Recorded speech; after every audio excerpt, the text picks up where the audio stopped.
So now A&E has canceled the police reality series Live PD. It's one of the latest cop shows to get pulled from TV as protests continue over the George Floyd death.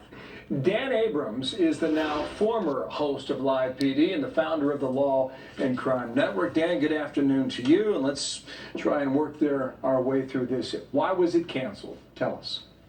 Well, I'm not certain exactly why. It was obviously due to pressure to cancel the show based on the current environment that we are in. Now, again, I had thought the show would survive. I had thought that we can both support the important protests and calls for change that are going on around this country and say that Live PD and transparency amongst police officers and police departments can and should be a part of that. But in the end, the decision was made to end the show. So here's what I appreciated about your show. You detailed for viewers how tough the job is for officers on patrol. And how uncertain it is for officers on patrol. They just don't know what's going to be around the next corner. They don't know what the next call could be. They don't know who's in the car that they're pulling over. But I should say that also part of the show was seeing officers at times do things people didn't approve of. And that's part of transparency.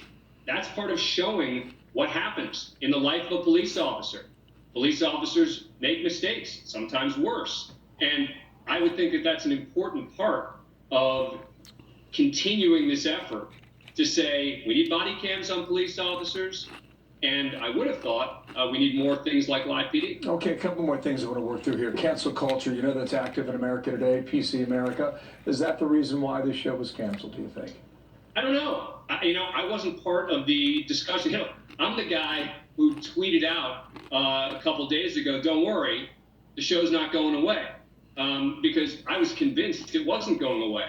I was being assured that it was going to survive. And look, but I also understand that A&E and some corporate partners under enormous pressure in an environment like this, where people are very critical of the police.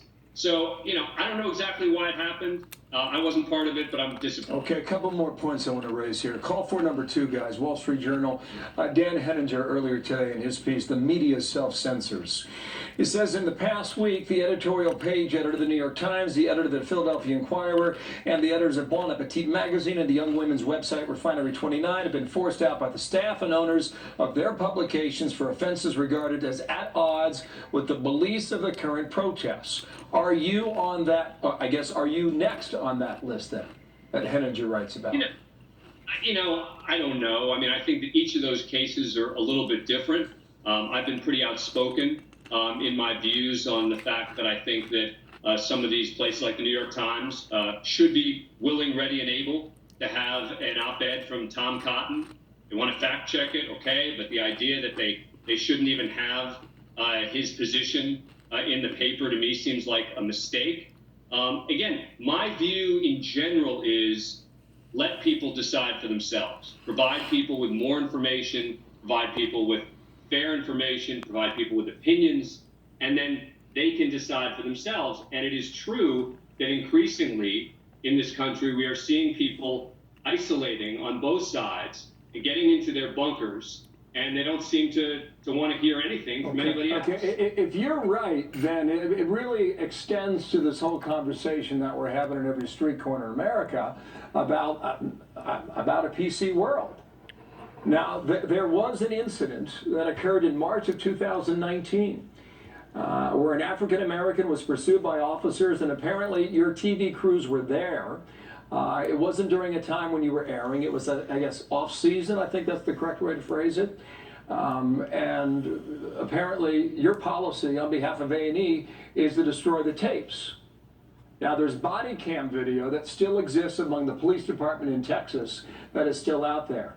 Do you believe the destruction of those tapes led to the termination of your show? Yes or no? I think it was part of it. I don't know that it was singularly responsible. But again, I think it's important to put that into context, is that it wasn't just that someone decided to destroy the tapes. They destroyed every single tape after a certain period of time because they did not want to start having to pick sides. They didn't want to have to start saying, well, now law enforcement wants all of our videos to help prosecute people that they're arresting.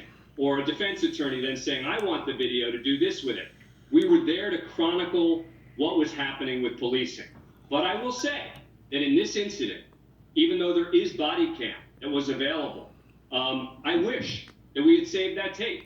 I wish that the policy hadn't been so strict. I wish that there'd been an exception so that we could provide it. I never saw the tape.